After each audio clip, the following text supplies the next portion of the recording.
안녕하세요. 저는 40대 초반 여자입니다. 제 남편은 원래 엄청 사랑꾼이어서 다른 사람들이 부러워할 정도였던 사람이에요. 그런데 평생 오순도순 할머니, 할아버지 되어도 같이 손잡고 산책 다니자고 하던 그 남편이 어느 날 갑자기 암에 걸렸다면서 좋아하는 사람이 있다고 그 와중에 저를 버리려고 하더라고요. 저희 애들도 이제 중학생, 초등학생인데 그때는 정말 막막했지만 남편이 마지막 소원이라고 해서 남편 뜻대로 해주었답니다. 그런데 나중에 상황이 완전 반전되더라고요. 그 이야기를 여러분들에게 공유하려고 이렇게 사연을 쓰게 되었습니다. 끝까지 잘 들어봐 주세요. 저는 중견기업에서 평범한 사무직을 하고 있었고 평범한 가정에서 평범하게 자라온 장녀입니다. 그 회사에 오래 다니다 보니까 아무래도 점차 인사총무 다 겸업해서 회계에도 손대고 이거저거 하다 보니까 회사에서도 인정받고 만족하면서 다니고 있었어요. 당연히 회사가 바쁠 때 저도 야근하고 회사의 성장을 같이 만들어내다 보니까 주말에도 종종 일을 하고는 했었죠. 그래도 다른 사람들과 굳이 엄청나게 다른 점을 뽑자면 제 밑으로 동생이 둘이라 세 자매 중 장녀로 늘 큰 책임감을 가지고 열심히 살아온 거라고 해야 될 것 같아요. 학창 시절 공부는 열심히 해서 늘 반에서 상위권에는 들었고, 그렇게 성적보다 좋은 대학 입학했고요. 장학금으로 다니려고 일부러 낮은 학교에 지원했거든요. 그래도 학자금 대출이 없고 저희 집에 부담을 주지 않아도 돼서 저는 이게 맞다고 생각했습니다. 왜냐하면 저희 친정집은 딸만 셋이고 여동생 둘이 저랑 나이 차이가 꽤 나서 제가 거의 키우다시피 했기 때문이에요. 동생들은 하나는 아직 대학생이고 하나는 아직 취직한 지 얼마 안 되었거든요. 그 덕분에 저는 책임감이 강하고 의젓하고 늘 동생들을 먼저 생각하고 배려하는 게 있었습니다. 그 점을 남편과 시어머니는 이런 저의 모습들을 참 마음에 들어 하셨어요. 저에 비해 남편은 시아버지가 대기업을 다니시고 시어머니도 같은 대기업 보험사를 다니셔서 자라면서 부족함 없이 컸다고 하더라고요. 대기업에서 나오는 복지로 대학 등록금도 하나 안 내고 살았고요. 남편이랑 저랑 겹치는 게 없는 것 같은데 어떻게 만났냐고요? 남편은 같은 회사 직장 동료로 처음 만났습니다.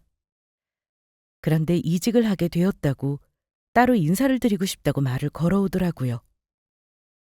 저, 대리님, 제가 곧 이직을 하게 돼서 대리님한테 따로 인사를 드리고 싶은데 오늘 저녁이나 내일 저녁에 혹시 시간 되시나요? 어, 네. 오늘 저녁 시간 비어요. 이직하시는구나. 축하드려요. 그럼 저희 부서 사람들 다 시간 되는지 물어보면 되는 거죠? 아니요. 저 대리님한테 드릴 말씀도 있고 해서 대리님이랑 저 이렇게 둘이서 인사하는 시간을 가졌으면 해요. 저녁은 제가 먹자고 했으니까 제가 사드릴게요. 네네, 그래요. 이직 축하턱 사시는구나. 알겠어요. 이따 저녁 때 봬요. 감사합니다. 그런데 제가 눈치가 없던 걸까요? 아니면 남편이 잘 숨겨왔던 걸까요? 남편이 대뜸 저한테 고백을 하면서 같은 직장에 있으면 거절하기도 불편할까봐 애써 마음을 숨겨왔다고 이직하면서 고백하려고 했고 그날이 오늘이라면서 저한테 정식으로 만나보고 싶다고 하더라고요. 저는 밥 먹다 말고 정말 체하는 줄 알았습니다. 너무 깜짝 놀라서요. 사실 저도 남편한테 호감을 가지고 있었거든요. 어딘가 모르게 순수해 보이고 매사에 열정적으로 열심히 일하는 남편이 뭔가 연애를 한다면 상대방한테도 열정적으로 잘할 것 같아서요. 그래서 마음에 두고는 있었지만 저도 남편이랑 같은 생각을 했었던 거죠. 같은 회사라서 고백이 거절당했을 때 엄청 껄끄러워질 거고 사내 연애가 쉬운 것도 아니고 뭐 그런 기타 등등 고민들이 더 앞서서 신중했던 것 같아요. 그런데 그 남편이 저한테 먼저 고백을 해오다니 정말 깜짝 놀랄만 했죠. 그래서 사실 저도 남편한테 평소 호감을 가지고 지켜보고 있었다고 너무 좋다고 대답하고 사귀기로 했습니다. 그런데 저희가 서로에게 호감이 있던 걸 딱 저희 둘만 빼고 다들 알고 있었더라고요. 왜 원래 자기 연애는 잘 안 보인다고 하잖아요? 저희가 딱 그런 케이스였습니다. 저희가 사귀게 되고 회사 동료들에게 이야기를 하자 남편과 제가 서로 좋아하는데 왜 둘이 안 사귀지? 다들 의아해하고 있었다고 하더라고요. 사내 연애는 회사 복사기도 다 안다는 말이 사실이었나 봅니다. 연애를 안 해도 누군가를 향한 뜨거운 마음은 다 티가 나기 마련이니까요. 그렇게 저희는 뜨겁게 연애를 했고 남편은 이직한 회사에서 정말 만족하면서 회사를 다녔고 안정적으로 자리를 잡을 수 있었습니다. 그래서 곧 저에게 프로포즈를 해왔어요. 저는 저와 다른 남편이 오히려 그래서 더 좋게 느껴지더라고요. 남편네 집안에는 아주버님하고 남편 이렇게 둘인데 막내이다 보니까 아무래도 저보다 책임감이 강한 것처럼 느껴지지는 않았어요. 하지만 저에게는 정말 잘해주는 사람이었고 2년 동안 잘 연애하다가 그 당시 남들이 다들 결혼 적정기라고 하는 27살에 결혼을 하게 되었습니다. 아주버님은 저희보다 진작 결혼해서 아이가 하나 있었어요. 먼저 시댁에 상견례 전에 인사를 드리러 갔는데 형님이 보이지 않더라고요. 나중에 이야기를 들어보니 형님은 완전 차가운 성격의 스타일이라고 하는 거 있죠? 대기업에 다니면서 자신의 일과 커리어가 더 중요한 스타일인 그런 워커홀릭이요. 잘 부탁드립니다. 이거 과일이랑 꽃다발이랑 케이크예요. 어떤 걸 좋아하시는지 몰라서 이것저것 사봤습니다. 아이고, 뭐 이런 걸 다 잘 왔어요. 우리 아들한테 이야기 많이 들었는데 같은 회사 다녔었다고? 그러면 뭐 일 잘하고 똑 부러지는 건 보장된 거겠네. 어서 와요. 반가워요. 저는 현준이 형이에요. 안 돼, 봄이야. 다쳐요. 이거 말고 인형 가지고 놀까? 우와, 아이랑 굉장히 잘 놀아주시네요. 아, 그런데 형님은 어디 계세요? 우리 와이프는 일 중독자예요. 그만큼 성과도 잘 내고 회사에서 인정받고. 저는 그보다 우리 아이 키우는 게 더 일이지만요. 저 일부러 예비 재수 씨 온다고 해서 일찍 왔습니다. 앞으로 잘 부탁드려요. 네네, 그렇군요. 예비 형님께서 커리어를 중요하게 여기시는 분이라 더 멋진 것 같아요. 일찍 와주셔서 감사합니다. 같이 맛있는 거 먹으러 가요. 우리 형이 정말 가정적이긴 해. 나도 우리 형처럼 되려고. 내가 우리 아들들 아주 가정적인 남편들로 아주 잘 키운 것 같죠? 이게 다 우리 가족들이 화목하고 가족을 우선시해서 그런 거예요. 네네, 정말 그런 것 같아요. 저도 결혼하면 저희 아이들 키우는데 남편 도움 많이 받으면서 행복하게 키울 수 있을 것 같아요. 이게 다 어머님, 아버님 덕분이에요. 아이고, 말도 엄청 예쁘게 하시네. 고마워요, 그렇게 생각해줘서. 그럼 이제 슬슬 저녁 먹으러 가볼까? 형님에 비해 아주버님은 중견기업에 다니면서 형님보다는 다행히 조금 더 가정적인 편이었습니다. 형님은 제가 인사드리러 간 날에도 야근하느라 저녁을 따로 먹었고 결국 저는 결혼 전에 형님 얼굴을 제대로 보지도 못했네요. 만나보니까 아주버님이 아이를 주로 돌보는 양육자라는 티가 많이 났습니다. 그런데 그런 점이 오히려 보기 좋더라고요. 대기업에서 열심히 커리어 싸우면서 일하는 형님이 멋지기도 했고요. 그리고 형님이 아주버님보다 돈도 잘 벌고 잘 나가니까 이거는 어쩔 수 없는 당연한 결과라고 생각이 들기도 했습니다.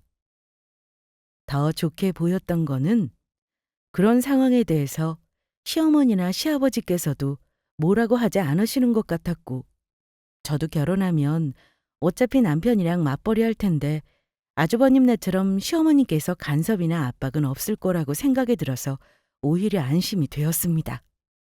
그렇게 어느덧 드디어 상견례 날이 되었고, 저희 친정 부모님은 남편네가 저희 집보다는 여유가 있는 편이라 내심 걱정을 하셨지만, 걱정과는 다르게 시부모님이 너무 잘 대해주셔서 분위기 좋게 상견례를 무사히 마쳤고요. 결혼식 준비까지도 무난하게 진행이 되었어요. 상견례 당일에 시어머니가 그 자리에서 저를 장녀인데 동생들 너무 잘 챙기는 게 참 보기 좋다며 칭찬으로 시작하시더라고요. 저는 칭찬을 받고 시작하니까 기분이 좋았고, 저희 친정 부모님께서는 특히 시부모님이 저를 마음에 들어 하시는 것 같아서 안심하는 것 같아 다행이었고, 참 감사한 마음이 들었습니다. 저희 친정 부모님께서도 저희 남편의 칭찬을 하시며 좋은 분위기에서 상견례가 마무리되었고, 속전속결로 결혼 준비가 시작되었죠. 친정 부모님께 손 벌리기 싫어서 제가 회사에서 일하면서 모은 돈이랑 대출 조금 해서 남편이랑 결혼을 하게 되었고, 남편은 집안에서 조금 지원받아서 같이 살 집을 함께 구했습니다. 신혼집 위치만 조금 문제였다면 문제였다고 해야겠죠? 시어머니가 형제끼리는 그래도 붙어 지내는 게 여러모로 문제 생겼을 때 좋다고 운을 띄우시더라고요. 자꾸 같은 이야기를 하는 이유가, 아무래도 우리 첫째랑 가까운 곳에 너희 신혼집을 구하면 형제끼리 붙어 지내면서 여러모로 문제 생겼을 때 좋지 않겠나 하고. 너희 생각은 어떠니? 근데 아주버님네가 서울 한복판이라 저희가 그 집 근처에 살려면 자금이 조금 부족하기는 할 것 같은데, 조금 더 생각해보고 말씀드릴게요. 있잖아, 우리 다른 건 다 엄마랑 아버지가 양보해 주셨고 하니까 신혼집 위치만 이렇게 콕 집어 부탁하시는데 우리가 들어드리는 게 어때? 당신만 괜찮으면 조금 더 집에서 직구하는데 지원을 해줄 수 있다고 하고. 그래, 그럼 당연하지. 서울 요즘 집값이 만만치 않잖니. 우리 큰애네랑 가까이 산다고 하면 우리가 조금 더 지원해주마. 그 말씀에 저는 아주버님네가 시댁 근처도 아니고 돈 잘 벌고 커리어를 중시하는 형님과 근처에 사는 거면 별다른 큰 문제는 없을 거라고 생각이 들었습니다. 거기다가 시댁집에서 지원도 더 해주신다니까 더할 나위 없이 좋다고 생각했고, 그렇게 아주버님네 근처로 신혼집을 구하게 되었습니다. 양가의 반대 없이 화목한 분위기에서 결혼식을 성공하고 나니 그 기운을 받았는지 허니문 베이비로 저희 첫째가 태어나게 되었어요. 당신 놀라지 말고 들어. 나 아무래도 임신한 것 같아서 임신 테스트기 해봤는데 2줄이야. 그게 정말이야? 우와, 나 아빠 되는 거야? 고마워, 당신밖에 없다. 우리 허니문 베이비네. 허니문이야. 아우 참 진짜. 기분이 싱숭생숭하고 얼떨떨하다. 내가 앞으로 당신이랑 우리 아이 책임질게. 무슨 걱정이야. 당신은 우리한테 아이가 생겼는데 안 기뻐? 난 이렇게 입이 귀에 걸릴 것 같은데. 당장 우리 엄마 아버지한테 연락드려야겠다. 산부인과 같이 다녀오고 나서 말씀드리자. 나도 당연히 좋지. 그런데 뭔가 의사 선생님 입으로 들어야 더 실감이 날 것 같아. 같이 가자. 응? 아이 그럼 당연하지. 얼른 옷 입어. 아니 조심히 천천히 준비해. 나도 나갈 준비할게. 아직도 남편이 첫째 아들 지환이가 생긴 걸 알았을 때 표정이 잊혀지지를 않네요. 그런데 그랬던 사람도 변하는 건 정말 한순간이더라고요. 첫째 아들 지환이가 중학생이 되기까지는 그래도 한결같았는데, 저희 둘째 딸 지수는 아직 초등학생이고 아직 아빠가 필요하다고 그렇게 이야기를 했는데도 끝끝내 저희를 버리고 상간녀에게 가겠다고 한 나쁜 놈. 그놈이 벌 받는 건 어쩌면 당연한 거였는지도 모르겠습니다. 시어머니께서도 상냥하고 다정하신 분이셨고 그때까지는 정말 시집살이라는 건 아예 모르고 평화롭게 살 줄만 알았습니다. 저랑 남편이랑 둘 다 맞벌이로 일하니까 몸이 아프신 저희 엄마 대신 자주 저희 아이들을 봐주시기도 했죠. 유치원의 등하원도 많은 도움을 주셨고요. 저희 시아버지께서도 물론 친구들과 모임이 잦은 편이시기는 했지만 가족이라면 엄청 끔찍하게 여기시는 편이라 저희 아이들은 사랑을 듬뿍 받으며 자랄 수 있었어요. 저도 만족하면서 아이들 키우며 육아와 일을 병행하는 건 어려웠지만 그래도 잘 이겨낼 수 있었던 건 결국 가족 때문이라고 생각하거든요. 그런데 문제는 전혀 예상하지 못한 곳에서 터졌습니다. 저희 신혼집이 시댁 근처가 아니어도 문제는 따로 생길 수가 있었더라고요. 아주버님 내에서 첫째 조카를 조금 봐줄 수 있냐면서 시도 때도 없이 아주버님이 저희 남편이랑 저한테 연락을 하는 겁니다. 가까이 살라고 하는 게 바로 이런 것 때문이었겠죠? 정말 주말은 말할 것도 없었고요. 심지어 평일까지 저희 애들도 둘이라서 정신이 없는데 애들 보는 김에 같이 좀 봐달라고 하면서 자꾸 와서 맡기시더라고요. 번번이 미안하긴 한데 거기는 애가 둘이니까 우리 봄이 좀 조금만 부탁할게. 내가 대신 우리 봄이 잘 봐주면 맛있는 거 사가지고 올게. 급한 일이 생겨서. 아주버님, 네네, 급한 일이 있으시다는데 저희가 봐드려야죠. 그럼 저희가 몇 시까지 봐드리면 되나요?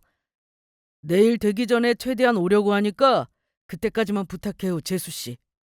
형, 그렇게 오래 걸리는 일이야? 그러면 그냥 차라리 엄마 집에 가서 맡기지. 아이, 가까운 너희 집 놔두고 뭐하러 그렇게 해. 좀 부탁 좀 할게. 미안해요, 재수 씨. 그럼 금방 끝내고 오도록 할게요.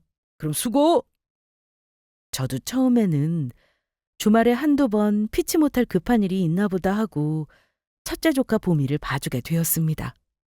하지만 갈수록 도가 지나치게 아주버님이 계속 저희 부부에게만 보미를 맡기려고 하자 저는 이야기를 할 수밖에 없는 상황이 되었죠. 재수 씨 안에 있죠? 오늘도 보미가... 아주버님 오셨군요. 아주버님, 오늘도 보미 맡기시려고요? 죄송한데 이렇게 자꾸 오셔서 보미 맡기시는 거 아무리 가깝다고 해도 어려울 것 같아요. 저도 엄연히 회사를 다니고 있는 직장인이고요. 잘 아시잖아요. 평일에 회사에 출퇴근하고 나면 보미를 대신 받을 시간도 아예 없는 게 사실이에요. 재수 씨, 어떻게 이렇게 무자르듯이 가족을 버릴 수가 있어요? 이건 아니죠? 내가 뭐 못 맡길 때 우리 보미 맡기러 온 거예요? 나도 다 방법이 이것밖에 없으니까 그런 거 아니에요, 네? 재수 씨, 그리고 우리 와이프보다 돈 잘 벌어요? 아니잖아요. 괜히 유세 부리려고 하지 말고 좋은 말로 할 때 퇴근하고라도 좀 봐줘요. 순간 제가 알던 아주버님이 맞나 싶더라고요. 망치로 머리를 한 대, 아니 두 대 얻어맞은 기분이었습니다. 아주버님이 저에 대해 이런 생각을 가지고 있는 줄은 정말 꿈에도 몰랐죠. 그래도 일단 아주버님이니까, 가족이니까 저도 최대한 예의를 차려서 사실만 말하려고 했습니다. 아주버님, 말씀이 너무 지나치신 거 아닌가요? 회사마다 바쁜 시기가 있잖아요. 저희 회사는 지금 이 시기여서 크게 준비하느라 가뜩이나 정신없고 야근을 할 수밖에 없는 상황이에요. 지금 남편보다 제가 더 야근 많이 하거든요. 저희 애들 둘만 해도 남편이 벅차해서 이제 그만 맡기러 와주셨으면 합니다. 아주버님이 무리하게 행동하려고 하자 저는 제대로 안 된다고 딱 잘라 말씀을 드렸습니다. 그랬더니 아주버님은 야근을 왜 이리 많이 하냐, 야근 수당도 없는데 야근은 왜 하냐며 긁기 시작하는 겁니다. 아니, 자기 아이는 솔직히 자기가 봐야 하는 거 아닌가요? 제가 물론 저희랑 멀리 떨어져 있어도 시부모님 도움을 받은 건 사실이지만 그건 다 아주버님이 이미 거의 혼자 첫째 조카를 키우는 것으로 벅차하시는 것 같아서 제 나름 배려 차원에서 아주버님이랑 가까이 살아도 절대 저희 애들을 부탁하거나 맡기지 않은 거였거든요. 그런데 사람이 잘해주면 고마운 줄 모르고 호구로 본다는 말이 사실이었는지 아주버님이 딱 저희 부부를 그렇게 보는 것 같더라고요. 그래서 도저히 이대로는 안 되겠다 싶어서 할 말 다 하기로 했습니다. 그런데 야근 수당이 없어도 저희 회사는 성과급도 있고요. 아주버님 내는 인센티브가 크지 않으신가 봐요? 하지만 저는 늘 이렇게 일해서 회사에서 이만큼씩 인정을 받아왔거든요. 한번 보시겠어요? 그러면서 제가 아주버님한테 그동안 받아왔던 성과급 내역을 공개해 주었습니다. 도저히 못 참겠더라고요. 시원하게 바로 까버렸죠. 그리고 이직한 곳이 인센티브가 없을 때도 있고 상대적으로 적은 남편과 비교하면서 아주버님에게 이제 남편보다 더 많이 버는 거 보여드렸고 바쁘니까 건들지 말라고 으름장을 놨습니다. 아니, 이렇게 알짜배기 회사가 있더니 그런데 왜 현준이는 그 회사에 이직을 한 거래요? 이렇게 인센티브 잘 나오는 좋은 회사를. 아니, 재수 씨, 이렇게 잘 벌고 있었으면 베이비시터를 고용하던가? 아니, 이걸 왜 숨겼어요? 아주버님, 정말 돈이 전부라고 생각하세요? 어머님, 아버님 다 가족이 제일 중요하다고 하시는데 아주버님은 왜 그러시는지 정말 모르겠네요. 저는 형님께서 워낙 커리어에 집중하시고 많이 버시고 아주버님이 혼자 독박육아 하시는 것 같아서 일부러 저희 급한 일 있을 때도 저희 친정에 맡기면 맡겼지 절대 아주버님한테 부탁 안 했었잖아요. 가족끼리는 그렇게 서로 배려해야 하는 거 아닌가요? 내가 뭐 맡기지 말라고 했나? 참나. 내가 맡기는 것만큼 맡기지 그랬어요. 재수 씨 그렇게 안 봤는데 뒤로 앙큼한 구석이 있었네. 왜 이걸 말을 안 해가지고 그렇게 잘 버는 줄 알았으면 내가 덜 맡겼겠죠. 그리고 우리 본가가 솔직히 멀긴 하잖아요. 그래, 가족. 가족이라면서 가족끼리 돕고 살자는데 뭐 그렇게 따져요? 아주버님은 정말 말이 안 통하시네요. 자꾸 보미를 저희 부부한테 맡기겠다고 이렇게 나오시면 정말 저희 확 이사 가버릴 겁니다. 가족끼리 정말 이러지 말자고요. 네? 아주버님은 다시 한번 제 폰으로 보여준 성과급들 내역을 살피면서 이렇게 많이 성과급을 주는지는 몰랐다면서 다시 첫째 조카를 자기 집으로 데려가더라고요. 그래서 그날 남편한테도 또 아주버님이 찾아와 자꾸 첫째 조카를 맡아달라고 괴롭혀서 인센티브 그동안 받은 것들 보여주면서 이제 그만 좀 하시라고 제대로 들이박았다고 이야기했죠. 그랬더니 남편은 저한테 잘했다면서 이제부터라도 조카는 형이나 엄마가 돌보는 게 맞는 것 같다고 그동안 너무 고생시켜서 미안하다고 하면서 제 편을 들어주었습니다. 아주버님네는 회사가 널널한 편이라서 첫째 조카 육아에 혼자 진심으로 열심히 하다가 지친 것 같았습니다. 그런데 아주머님이 자꾸 조카한테 신경 쓰느라 승진도 누락되고 일에 집중을 못한다고 생각해서 저희 부부한테 슬슬 첫째 조카 양육을 떠넘길 생각이었고요. 하지만 제가 아버님보다 성과급 포함하면 더 많이 버는 걸 두 눈으로 확인하고 가셨으니 이제 뭐라고 할 수도 없는 상황이 되었잖아요. 그래서 앞으로 조카 돌봐주는 문제로 더 스트레스 받을 일은 없을 거라고 생각했습니다. 그런데 형님이 첫째 조카를 낳고 몇 년 만에 쌍둥이가 생기는 바람에 아주버님 내에 아이가 셋이 되게 생긴 게 변수였죠. 형님은 출산하기도 전에 낳고 싶지 않다고 선언을 했어요. 난 이미 아이는 봄이 하나로도 충분해. 내 커리어에 더 이상은 지장 생기는 거 나는 못 봐. 아니 싫어. 그냥 쌍둥이는 안 낳는 게 여러모로 좋을 것 같아. 당신도 힘들잖아. 봄이 하나로도 충분히. 아니야? 아니야. 내가 키우면 되지. 당신은 낳아주기만 해. 내가 어떻게든 잘 키울게. 응? 정말 할 수 있겠어? 너무 무리하는 건 바라지 않아. 나도 점점 더 일 많아지고 피곤해질 거고 조금만 더 하면 임원 달 것 같은데 임신이라니. 당신은 하고 싶은 거 다 해. 어? 임원도 하고 다 하라고. 내가 대신 애들 키울 테니까 더 당신 커리어에만 집중해. 아주버님이 쌍둥이를 낳지 않는다는 거에 결사반대하면서 제발 낳아주기만 하라고 자기가 키우겠다고 해서 형님이 쌍둥이를 출산했고요. 형님이 출산을 하자 우려했던 대로 아주버님은 다니던 회사를 아예 그만두고 새 아이들을 돌보게 되었습니다. 그런데 그 이야기를 듣고 시어머니가 이건 아니라고 생각했는지 저희 애들 2명이랑 아주버님네 아이 3명을 같이 공동 육아하자는 그런 이야기를 하시는데 너무 아찔했습니다. 저는 마침 회사에서 준비하던 걸 성공시키고 회사에서 포상 휴가 같은 걸 줘서 저희 집에서 편안한 차림으로 정말 오랜만에 쉬고 있었거든요. 애들은 다 유치원이랑 초등학교 가 있었고요. 그런데 초인종이 요란하게 자꾸 울려서 나가보니까 시어머니께서 아주버님이랑 같이 형님네 조카 셋을 저희 집에 데려와서 공동육아 이야기를 꺼내시는 겁니다. 어, 이렇게 연락도 없이 아이들 데려오시면 어떻게 해요? 저 여행 가려고 알아보고 있었는데 지금 곧 나가야 해서 다시 데리고 가주세요.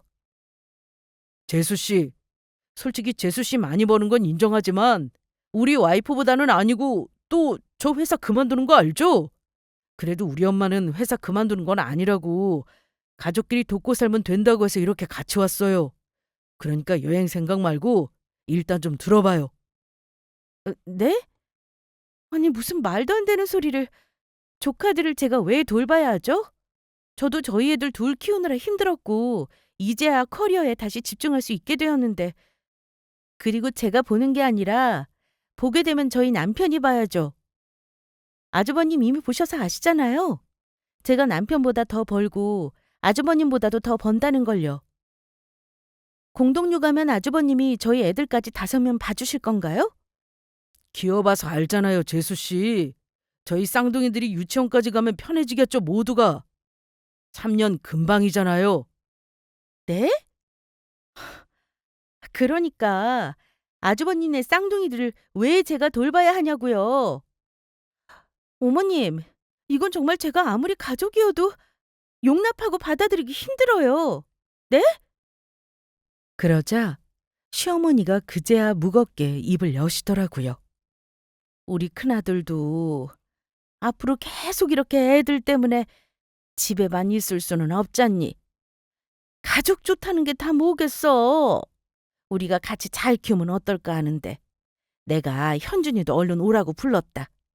애들 어떻게 같이 키울지 논의해야 하니까. 잠시 후 시어머니의 연락을 듣고 상황을 말리러 남편이 오기 전에 아주버님은 좋은 해결책이 있다면서 눈을 번쩍이더라고요. 그래서 또 무슨 무개념 소리를 하려나 어디 드러나 보자 하고 있었죠.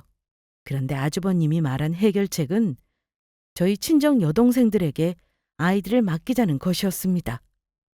정말 미친 거 아닌가요?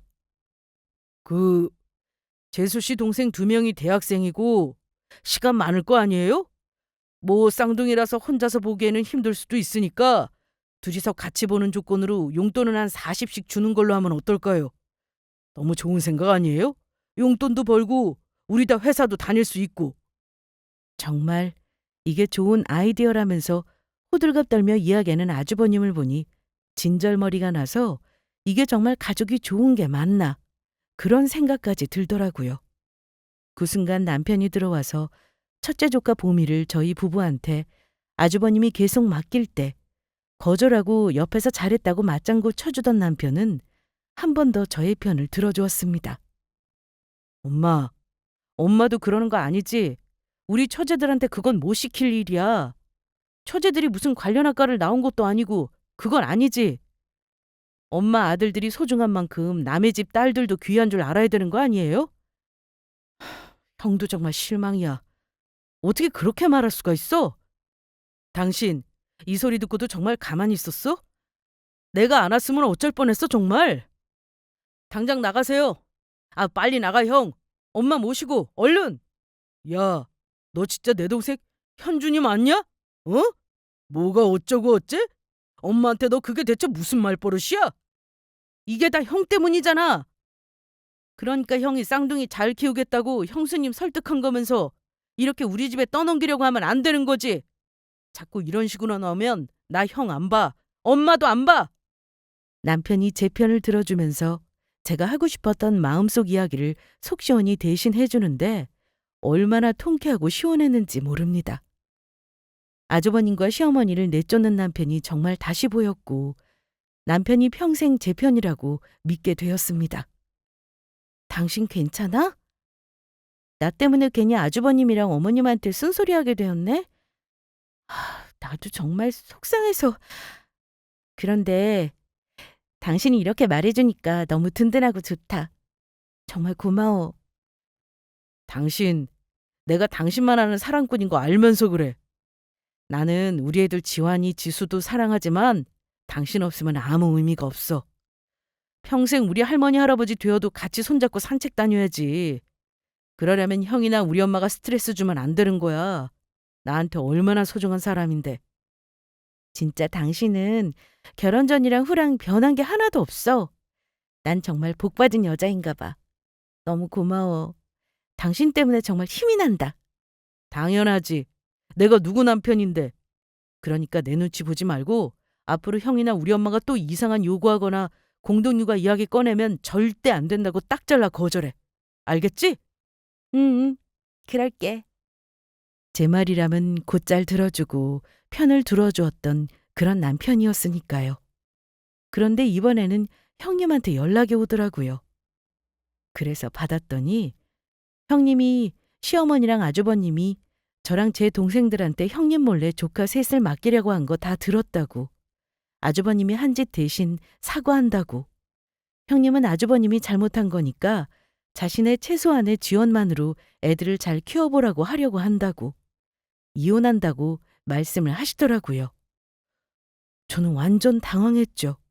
그랬더니 나는 이혼했지만 우리는 종종 연락하고 지내자면서 쿨하게 그간의 이야기를 해주시더라고요.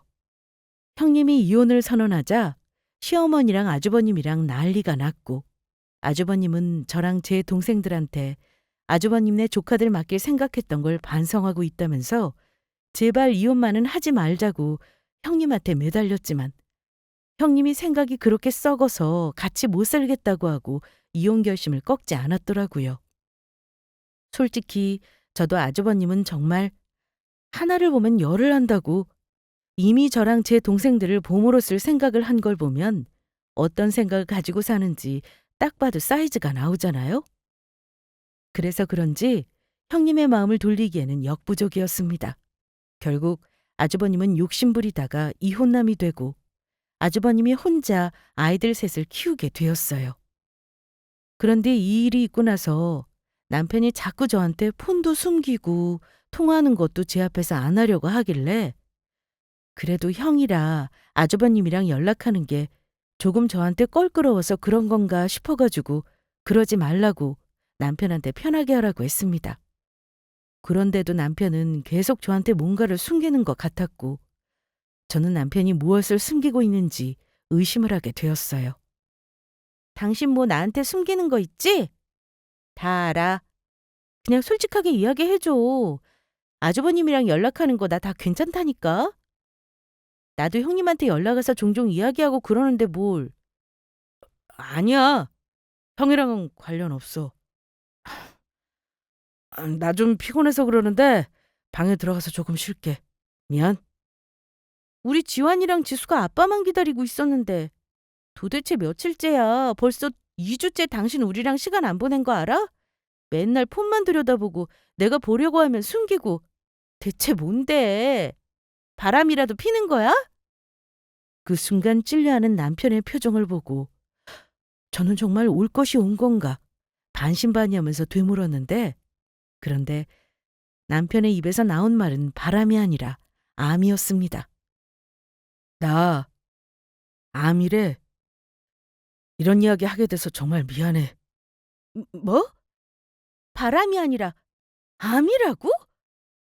대체 어, 언제부터 언제부터인데 왜 그걸 이제야 말해? 어? 당신이 이럴까봐 그랬지. 이게 뭐 좋은 이야기라고 일찍 말하겠어. 걱정하면서 남은 시간 죽이는 짓 따위는 나 하나로 족하니까. 망치로 뒤통수를 세게 한 100번 맞은 느낌이 바로 이런 느낌일까요? 순간 남편을 바람피는 건지 아님 아주버님이랑 저 몰래 이야기하는 건지 의심했던 게 너무 미안해지더라고요. 그래서 남편에게 애들한테 미안한 거 신경 쓰지 말고 앞으로 후회 없이 살자고 그랬습니다. 당신 그렇게 큰일을 나한테까지 말 못하고 얼마나 혼자 힘들었을 거야. 얼마나 혼자 끙끙대고 있었을 거냐고. 무슨 암인데? 얼마나 남았는데? 치료할 방법은 없는 거래? 암에 걸리고 나니까 모든 게 부질없게 느껴지더라. 그냥 나도 느껴져. 나한테 남은 시간이 얼마 안 남았다는 거. 정말 남편의 말을 듣는데 눈물이 왈칵 쏟아질 것만 같더라고요. 당신 이제 우리 애들 지환이 지수한테 미안하다고 생각하지 말고 이제부터라도 시간 같이 보내자. 당신 하고 싶은 거 하면서 살자. 응? 그렇게 눈물을 겨우 참으며 남편에게 말하는 저에게 남편은 암에 걸렸으니 남은 인생은 상간녀랑 함께 살고 싶다는 이야기를 감히 입 밖으로 내뱉더라고요. 암에 걸리고 많이 생각해봤어. 이제 남은 내 인생은 어떻게 하는 게 좋을까? 우리 지환이 지수보다 내가 너무 불쌍하다는 생각이 들더라. 이제 나 사랑하는 사람이랑 살아보고 싶어. 내 마지막 소원인데 들어줄 거지? 심장이 내려앉는 느낌. 땅이 아니라 저 지하 끝까지 내려가는 기분이 바로 이런 걸 두고 있는 표현이 아닐까 싶더라고요. 우리 애들보다 당신이 우선인 건 알겠어. 그런데 사랑하는 사람이라니? 당신이 사랑하는 사람은 나랑 우리 애들이잖아. 이게 대체 무슨 말이야? 어? 알아듣게 설명해봐. 설명해보라고! 알겠어. 사실 나 그동안 연기하느라 힘들었어. 우리 지환이랑 지수 생각해서 당신이 아닌 다른 사람한테 마음이 가도 그냥 참고 살려고 했다고. 그런데 의사가 나한테 앞으로 남은 날이 얼마 없다고 하니까 이런 생각이 들더라. 하루를 살더라도 사랑하는 사람이랑 살아보고 싶다. 나도 어쩔 수 없는 남자인가 봐. 미안하다. 저는 그 순간 간신히 잡고 있던 이성의 끈을 놓칠 뻔했습니다. 아주버님은 능력 없고 애들 키우는 거 떠넘기는 이상한 사람에 아주버님만 이상한 사람인 줄 알았더니 믿었던 남편이 사실은 저를 사랑하지 않는데요. 그러면 왜 그렇게 그동안 사랑꾼 거짓 연기를 해왔던 걸까요? 심지어 남편이 암에 걸렸는데 바람이라니요. 하늘이 노래지고 눈앞이 컴컴해지는 기분이었습니다. 당신도 아주버님이랑 똑같아. 아니, 아주버님보다 더 나쁜 놈이야. 어떻게 나한테 이래? 어떻게? 내가 당신한테는 정말 면목이 없어. 그래도 내 마지막 소원이잖아. 나 하루를 살더라도 정말 사랑하는 사람이랑 살아보려고. 마지막 모습 지환이랑 지수한테 아픈 모습으로 남고 싶지 않아. 나 그냥 멀리 해외로 일하러 간다고 해주라. 마지막 추한 모습은 내가 사랑하는 사람한테만 보여주고 싶어. 마지막은 그 사람이랑 함께하게 해줘. 응? 부탁이야. 그게 지금 나한테 할 소리야? 암에 걸렸다면서. 사랑하는 사람이 있었고 그게 대체 언제부터인데? 우리가 진짜 가족 아니었어? 그동안 우리는 다 뭐였냐고? 암이라는 거 그래서 말하기 싫었는데 이제 진짜 시간이 얼마 안 남은 것 같더라고. 당신한테 더 이상 숨길 수가 없어서 그래도 이제야 말해서 미안해. 내 마지막만 그 사람이랑 함께 하게 해주라. 부탁이야. 상간녀 소송도 하지 말고 대신 위자료를 정말 많이 챙겨줄게. 합의 이혼으로 끝내자, 제발. 이렇게 쉽게 가족이 끝나는 거였으면, 그랬으면, 그걸 알았으면 내가 도대체 뭘 믿고 지금까지 살아왔는지 모르겠다. 마치 신기루 같아. 허상을 쫓다가 다 사라져버린 느낌이야. 이 나쁜 놈아! 그러자 남편이 안아주며 정말 미안하다고, 나란 놈 있고 평생 행복하게 살라고, 지환이랑 지수 우리 애들 잘 부탁한다고, 위자료는 정말 원하는 대로 주겠다고, 제발 상간녀 소송하지 말고 좋게 끝내달라고 사정을 하더라고요. 저는 저에게 벌어진 일이 정말 믿기지가 않아서 그 자리에 주저앉아 펑펑 울었습니다. 그렇게 암에 걸린 남편이 살 날이 얼마 남지 않았다는 건 슬펐지만 저 몰래 바람을 피고 있었다는 건 용서할 수가 없겠더라고요. 마음 같아서는 그년 멱살을 잡고 사람들 앞에서 내동댕이 치고 마구 갈기고 싶어. 상간녀 소송은 당연하고 남의 가정 파탄내고 행복하려고 하다니 용납할 수 없어. 없는데, 그래, 죽은 사람 소원도 들어주는데 내가 곧 죽을 당신 마지막 소원 안 들어줄 수가 없네. 그래, 하자. 이혼해. 정말? 너무 고마워. 진짜 내가 위자료는 넉넉하게 챙겨줄게. 상간녀 소송 안 한다는 조건으로. 해봤자 어차피 당신이 없으면 아무 의미 없어. 우리 애들 키우는데 부족하지 않게 잘 준비해서 보내. 날 사랑하긴 했었니?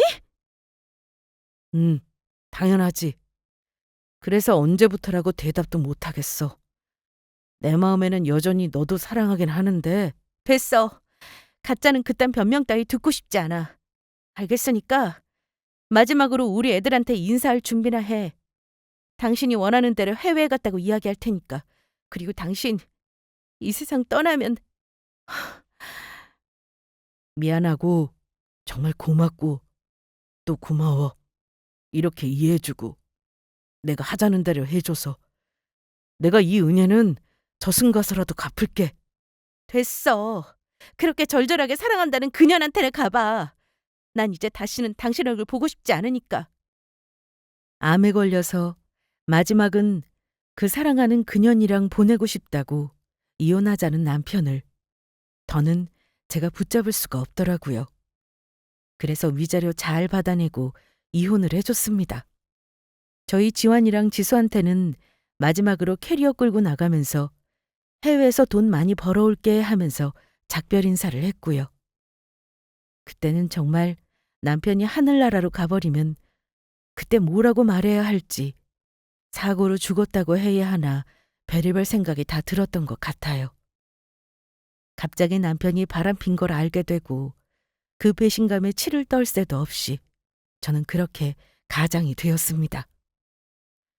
이혼 후에 전 남편이 어떻게 살고 있는지 쳐다도 보기 싫었지만 그래도 사람 마음이라는 게 또 그렇게는 안 되더라고요.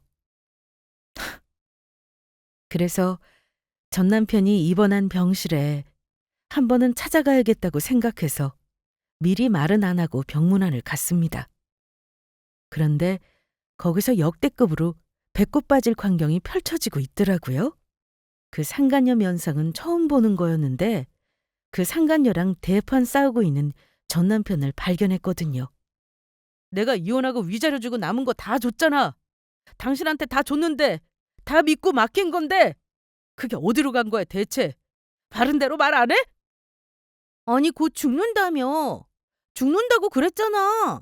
이제 와서 그 돈을 왜 그렇게 찾는데? 어? 곧 죽을 사람이 돈독이라도 오른 거야? 의사가 나 가벼운 치료로 나을 수 있다고 그랬다니까. 오진이었다고 오진. 내가 남은 재산 다 너한테 줬는데 그걸 왜 못 보여주겠다는 건데? 대체 그동안 얼마나 썼길래 그래? 빨리 바른 대로 말해. 나 치료는 받아야 건강하게 다시 너랑 살 거 아니야, 어? 어? 다시 살고 싶다고? 그냥 치료 안 받으면 어떻게 되는데? 아니, 나는 그 죽는다길래 이미 진작 다 썼지. 그럼 이제 돈도 다 떨어졌고 앞으로 치료비도 들어야 되는 거라는 거지? 그럼 우리 헤어지자. 나는 병수발 체질 아니라서. 게다가 죽는 것도 아니면 보험비도 안 나올 거 아니야? 뭐라고? 무슨 말을 그렇게 해? 내 돈 다 쓰고 지금 날 버리겠다는 거야? 내가 그러면 죽을 거 알고 그래서 나한테 같이 살자고 그런 거였고? 그래서 이혼하고 빨리 혼인신고하자고 한 거였어? 아니 그러면 잘 생각해봐. 나같이 예쁜 애가 왜 당신 같은 시한부랑 만나겠어? 그렇게 순진하게 생각하고 사니까 당하는 거지. 이건 내 잘못 아니다. 그럼 수고. 아, 이제부터 병실로 출근 안 해도 돼서 좋네. 남편과 상간녀는 그렇게 한바탕하고 남편은 망연자실한 표정으로 멀어져가는 상간녀를 보며 난리를 치고 있었습니다. 한마디로 상간녀한테 버림을 받은 전 남편이었던 거죠. 그걸 하필 제가 마지막으로 병문안을 갔을 때 알게 되었으니 이용당한 전 남편이 불쌍하다는 생각도 들기는 했지만 결국 저와 저희 가정을 먼저 버린 건 바로 전 남편이잖아요. 타이밍 좋게 전 남편 놈과 상간녀가 눈앞에서 깨지는 걸 보고 그냥 가려고 하는데 전 남편이 와서 붙잡더라고요. 와, 정말 양심도 없는 놈, 쓰레기 같은 놈. 욕이 한 바가지 나왔습니다. 다 봤지? 이런 험한 걸 보이게 될 줄이야. 의사가 그러는데 나 우진이었대. 나 안 죽는데 가벼운 치료로 다시 살 수 있대. 당신 나 아직 사랑하지? 나랑 같이 다시 살자. 애들한테는 해외에서 다시 금방 돌아왔다고 하면 되잖아. 어? 그래서 지금 나한테 합치자고? 아, 진짜 양심도 없네. 나랑 우리 지환이 지수 버리고 마지막은 그년이랑 살고 싶다고 할 때는 언제고. 꺼져라, 이 쓰레기 같은 놈아. 가족 버리고 살려고 하니까 그렇게 당하지. 내 인생에서 영원히 안녕했으니까 앞으로는 다시는 보지 말자. 이사 갔으니까 찾아와도 소용없어. 그냥 우리 각자 알아서 살자. 절규하는 전 남편을 뒤로 하고 저는 유유히 병실을 빠져나왔습니다. 그런 모습을 보려고 간 건 아닌데 본의 아니게 제대로 복수를 해주고 왔네요. 저희 애들이 중학생, 초등학생이라 이혼 결정을 할 때는 정말 막막했지만 그딴 상간녀랑 사는 게 인생 마지막 소원이라고 해서 뜻대로 해줬더니 결국 이렇게 벌을 받나 봅니다. 저희 가정을 버리고 상간녀랑 함께 하려던 전 남편 놈이 날아가서 너무나 다행이라고 생각해요. 저는 남편한테 받은 위자료로 애들 잘 키우면서 열심히 일하면서 잘 살아가 보려고 합니다. 지금까지 저의 이야기를 잘 들어주셔서 감사합니다.